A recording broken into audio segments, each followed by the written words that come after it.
everyone, how is it everyone. going? Hope you guys are having a great start to the summer months. We've had crazy past couple of weeks and months here. In early May, we went to the Bay Area, and big thanks to my mom and dad. They threw us two baby showers, and thank you to everyone that just showed up and just showed us so much love, and all for all the gifts. We filled out 4 of our Southwest carry-on bags coming back to Denver, and so Thank you, Southwest, for lots of check bags. And then after coming back in May, we actually had 3 back-to-back events.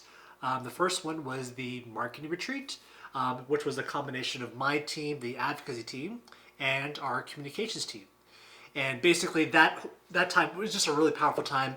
But the primary question we were really focused on was, what is OMF's message? Like in this busy and noisy kind of world now, what is the message that God has called OMF to really bring to the American church? And so that was kind of the theme of what we were focusing on for about 4 days that we were out here. Mm-hmm. And so, and then literally 6 hours after the last person for the marketing retreat departed, we welcomed colleagues in the morning from our Daniel development team. And so basically our Daniel development team, which is another team that I'm also part of, all of our missionaries actually go through a training. It was called Daniel training.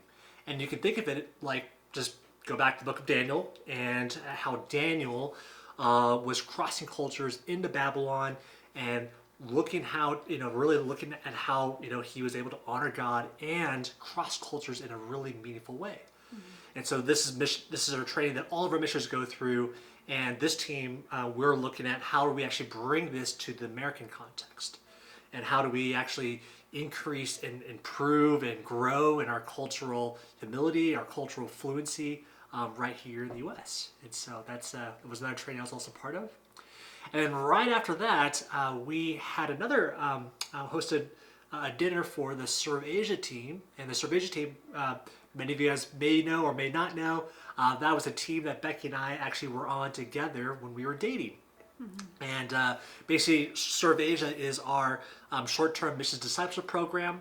And so this training here, they brought out all of their short-term workers that are headed to East Asia this summer here.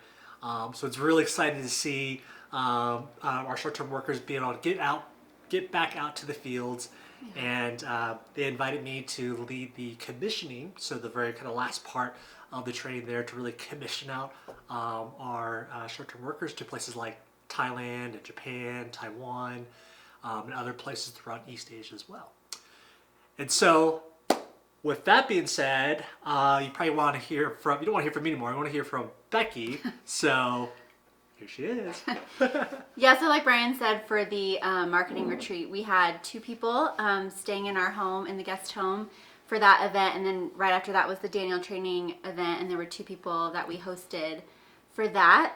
Serve Asia event, we didn't actually have anyone staying overnight in our home, but we just hosted the dinner, and Brian did the commissioning. And then looking forward, we actually have in June coming up, there's our board of trustees, the OMF board of trustees, they're having their retreat down in Colorado Springs, but people come before and after the retreat and they stay in the guest home. So we're hosting a few people for that. And then right after that is candidate course. So everyone who is a candidate to become a member, a long-term missionary with OMF full-time, they come out to do a training, orientation, this thing we call candidate course. Kind of last step in the process. Yeah, and that's also down at a center in Colorado Springs, but again, people like to come before and after the event, and they stay in the guest home. So I think this month we'll have 9 people in our home that we're hosting. So definitely it's exciting. We've been already hosting lots of people and having all these events. And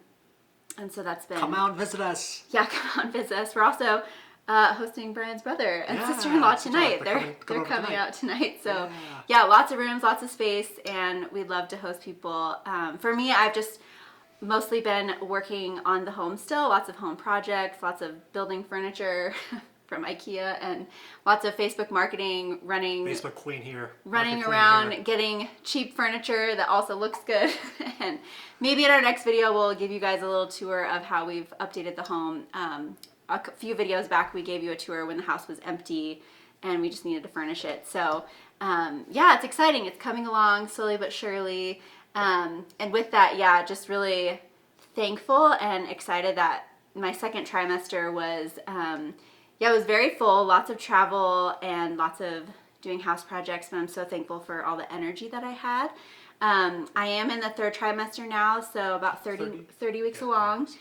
And yeah, definitely feeling a little bit more tired, but still having energy. And yeah, just things that come with the third trimester, just feeling more achy and getting less sleep. Baby likes to kick a lot, which At like 1 a.m. Which is really exciting. That's actually been one of my favorite things about third trimester is just feeling baby more. And yeah, we've had great appointments. Baby's still growing well and doing well. And we're actually leaving in a little bit to go to one of our appointments. And our birthing classes have started now. So we had our first class last week, and that's been last Tuesday or week? Wednesday. Yeah, a couple Tuesday. days ago. Tuesday, yeah. A couple days ago. Everything's blurring together. Yeah, so we just had our first class, and yeah, so that's exciting, and just, yeah, preparing a lot for baby and also hosting people in the home, and it's all just really exciting, and we're just thankful for all of you guys, and like Brian said too, just everyone we got to see in California when we were there. That was just really special to see so many people, and I just want to thank you guys too, those who came out to the baby showers. It was a lot of fun just to get to celebrate and see people. Yep. So, yeah. Just a couple of prayer requests to close off here. Obviously, you guys can be prayed for baby, pray for mom over here as well, pray for future daddy as well. But yeah, pray for you're us. in this too. Yeah. Pray for us as we just continue to work on the home and all the hosting that will be coming up here in June. And also, you'll be praying for our support levels. As many of you guys know, maybe from previous videos or newsletter, we actually raised our support for 2023 by $1,800 a month, and much of this is just due to we're growing a family. We'd love to try to save a little bit more. We've actually lost a few supporters over the past year, and also it's just time for a new car as well. We're our Family vehicle. Yeah, a little family vehicle, and our cars are getting a little old now. So, yeah, and one personal prayer request, you can be praying for me. One of the things I've kind of realized, and not just realized, just one of the realities is that I need to learn how to cook better to better serve Becky, especially as baby comes, and to support. I'm a hard person to cook for, so. Yeah, but yesterday I made a hummus and I two made things. A hemp seed pasta sauce with Yeah, pasta. it was really good. It was really good. He's doing good. Yeah. So, anyways, hope you guys have a great Friday evening and a great weekend, and we'll see you guys soon. Bye, everyone. Bye.